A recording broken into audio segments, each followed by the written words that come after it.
एक लड़का मुझे मिला 3 दिन पहले दिल्ली में, कहा मैं 7 साल से तैयारी कर रहा हूँ और मुझे हर आदमी ने बेवकूफ बनाया। मैंने कहा अच्छा, मतलब तुम बुद्धिमान हो, तुम बेवकूफ हो, 7 साल से तैयारी कर रहा है, ना ज्योग्राफी पता ना हिस्ट्री पता, कुछ पढ़ा बहुत, उसने मेहनत बहुत की, लेकिन डायरेक्शन, जैसे इस पेट में हजम करते हो ऐसे ये भी तो पेट है, यहां भी हजम करना पड़ता है, वो तुम चाहते नहीं हजम करना। तुम चाहते हो जैसे मिर्जापुर की कहानी लोड हो गई है, ऐसे इकोनॉमी जो क्लास में पढ़ाई जाती है वो भी लोड हो जाए, तो लोड हो जाएगी। अब मन का अपना एक नेचर है, तुम इतनी मूवी देखे, सारी मूवी डाउनलोडेड है यहाँ पे, 5000 जीबी का मटेरियल रखे हो और एक एनसीईआरटी तुमसे तैयार नहीं हो रही है, क्योंकि तुम्हारा मन उसको पसंद ही नहीं करता।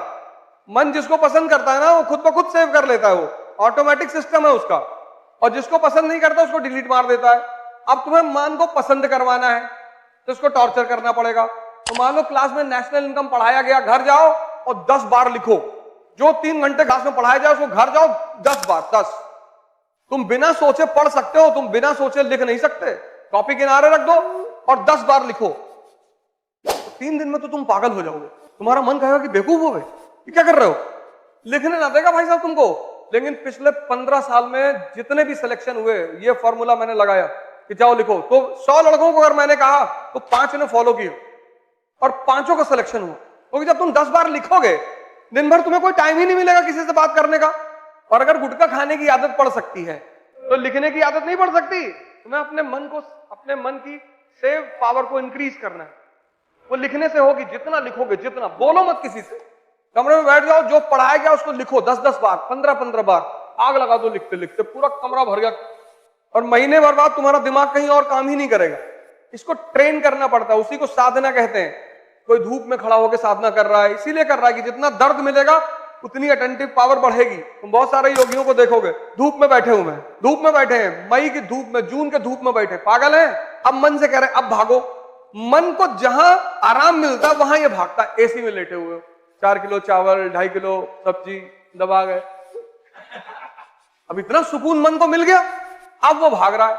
अब जब तुम उससे पढ़ने के लिए कह रहे हो तो तुमसे कह रहा है आज नहीं, आज तो होली का दूसरा दिन है, होली के दूसरे दिन कौन पढ़ता है? होली के दूसरे दिन गर्लफ्रेंड से मिलने जा सकते हो, वहां नहीं मना करेगा, वहां तो मरने से 1 घंटा पहले कह देता कि बाद में मर लेंगे, अभी क्या जरूरत है। तुम इसकी तुम जालसाजी देखो, कुछ चीजों के लिए तुमको कभी नहीं मना करेगा, करेगा ही नहीं। तुम बड़े आश्चर्य में पड़ जाओगे कि अरे, और जितनी चीजों से तुम्हारी जिंदगी बननी है वहां पे तो इतना रायता फैला देगा ये, इस कमरे का कलर ठीक नहीं है, बादाम बादाम पागल टाइप का लग रहा है। इसी मन को वॉच करने की कला को ध्यान कहते हैं। अब जो तुमने कहा कि 1 रोटी खाएंगे और पढ़ेंगे बैठ के, अब तुम्हारा पेट आधा भूख में है, कहीं भागेगा ही नहीं। तुमने इससे कहा कि ये टॉपिक खत्म कर ले, फिर 2 रोटी खिलाता हूं, तो ये तुम्हारी बात सुनेगा कि अच्छा लो खत्म करवा देता हूं, 2 खा लो, फिर तुम 1 खा लिए, 1 और करवा दे।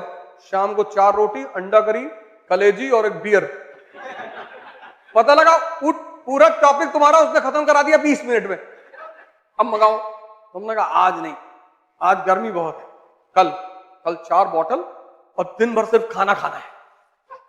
इसका विरोध मत करो तुम कि ये नहीं करेंगे, ना ना, तुम गलती करते हो, उसको ताकत देंगे। इसको किसी चीज के लिए तुम भी मत मना करो। जैसे जितने अच्छे काम है ये तुमसे कहता है कल करो, तुम वही फार्मूला इसके ऊपर लगा दो। पिक्चर देखने जाओगे, जाओ, कल 4 शो देखा जाएगा, 9 से 12, 12 से 3, 3 से 6, 6 से 9, 4 शो। तो ये 10-15 दिन बाद तुमको पकड़ने लगे है कि बेटा तुम बदतमीजी कर रहे हो मेरे साथ। इसी प्रक्रिया को ध्यान कहते हैं।